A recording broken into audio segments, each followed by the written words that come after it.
Bonjour mes élèves, on va expliquer aujourd'hui une nouvelle leçon dans la géométrie qui s'appelle équation d'une droite.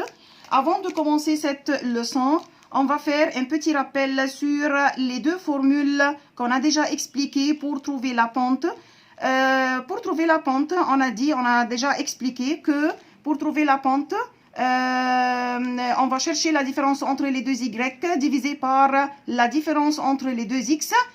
Et on va utiliser cette formule si on a deux points dans la question. Ou bien, on va faire la tangente de l'angle si on a un angle. Voilà. Qu'est-ce qu'on va faire aujourd'hui? Qu'est-ce qu'on va expliquer? On va expliquer comment on peut former une équation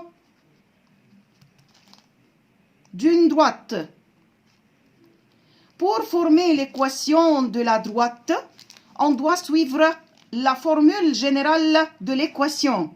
Ça va? La formule générale de l'équation, qu'est-ce qu'il m'a dit? Y égale Px plus C. Qu'est-ce que c'est, madame? Ça, c'est la formule générale de l'équation. Ça va? Tel que, qu'est-ce que ça veut dire P? Qu'est-ce que signifie le P? Et qu'est-ce que signifie le C? Pour former l'équation de la droite, on a besoin de deux choses.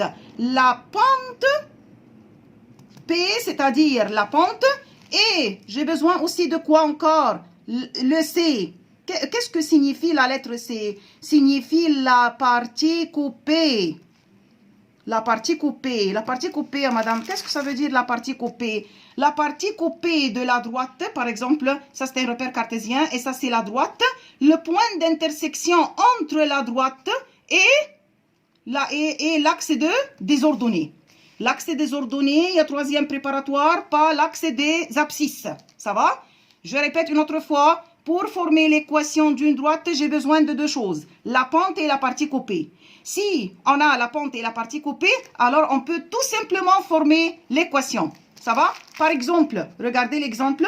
Par exemple, si on a ici dans la question, la pente égale moins 2, la pente égale moins 2 et le C égale 1.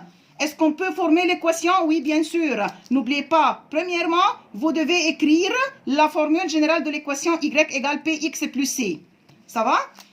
Ensuite, on va faire le remplacement. J'ai ici la pente et la valeur de P et la valeur de C. Alors, on peut former l'équation. Taboul Y ou l'X, madame, qu'est-ce qu'on va faire avec les deux symboles? Les deux variables qui s'appellent Y et X, on va le laisser comme il est.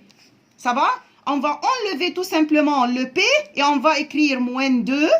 Et on va enlever tout simplement le C, la lettre qui s'appelle C, et on va mettre 1. Voilà. Qu'est-ce que c'est? Ça, c'est l'équation de cette droite. Voilà. Autre exemple, vite. Si on a par exemple la pente égale moins 2 et la partie coupée égale 1, on peut former l'équation? Oui, bien sûr. N'oubliez pas, vous devez écrire l'équation, la formule générale de l'équation. Y égale Px plus C. Voilà, on va laisser le Y comme il est. On va laisser le X comme il est. On va enlever seulement la lettre P et on va mettre moins 2. Et on va enlever la lettre C et on va mettre 1. Et voilà, ça c'est l'équation de cette droite.